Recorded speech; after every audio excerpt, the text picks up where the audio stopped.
Welcome back to 13C. Today, we're going to take a look at the Crossfire II from Vortex. We've got this optic in for testing from our friends at Optics Planet, and right now they're extending an offer to 13C subscribers. You can get 5% off your entire order with the code GUNREVIEWS. There'll be more information and links in the description down below, so go ahead and check that out. As I said, this is a Vortex Crossfire II. It is a 1 to 4 power optic, 24mm objective. I've reviewed some true 1 powers in the past, and one of the ultimately the question always comes up, why would I want a 1 power optic like this as opposed to just going with the standard red dot?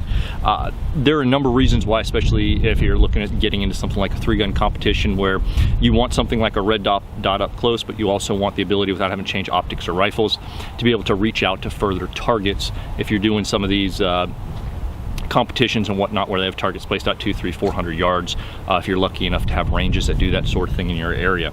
So definitely these optics fill a niche, and the Crossfire II here fills a great, I don't necessarily want to say entry-level optic, but it's definitely an entry-level price point. And I wouldn't necessarily say entry-level optic simply because it does come with Vortex's lifetime unconditional warranty on this, and this is the Vortex cantilever mount on here as well, the 2-inch offset, and even that comes with their lifetime unconditional warranty. So it's something that's nice to see from Vortex, and you've seen me review Vortex optics in the past, maybe not standalone, but in different reviews I've done with either, I think, SCAR 17, the DPMS G2 Recon, stuff like that.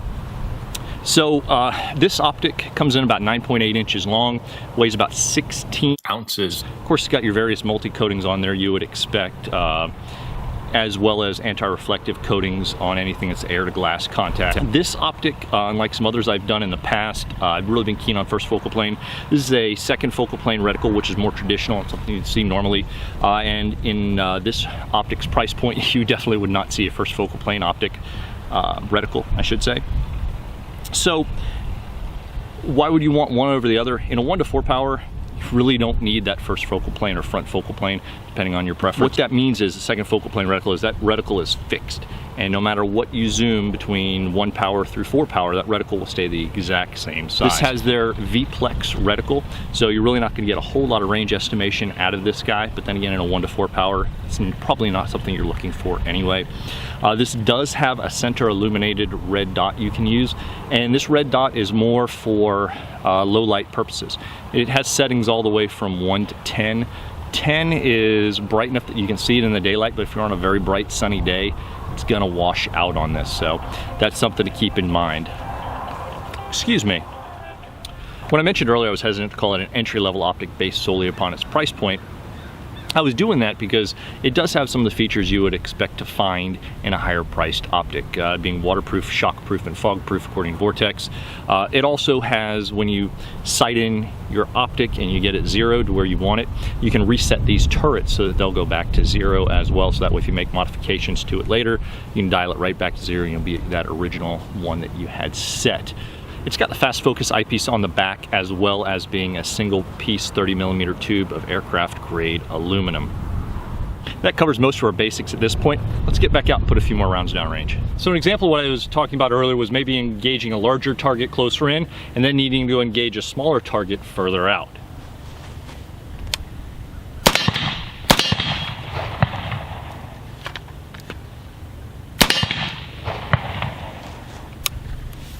It's nice to have that ability to go from something that's a true 1 power, use it similar to you would a red dot, and then be able to zoom in and have that little bit more to be able to get a more accurate shot at further ranges.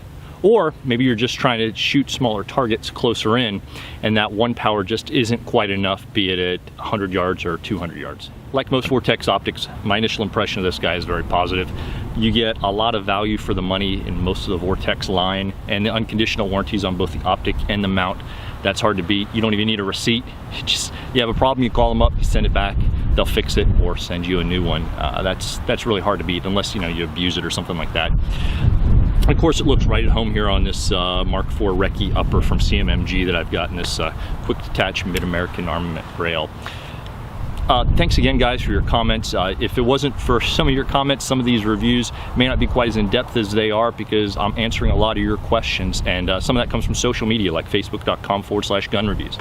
I get a lot of feedback from you guys there, as well as Instagram. We're at 13C Gun Reviews, and you give a little bit of guidance and direction as to where we're going with some of these reviews, some of the things you'd like to see, or some of the reasoning behind that I have for some of the reviews that I do, or some of the thoughts that I had behind it. So please keep that information coming. It's been absolutely invaluable.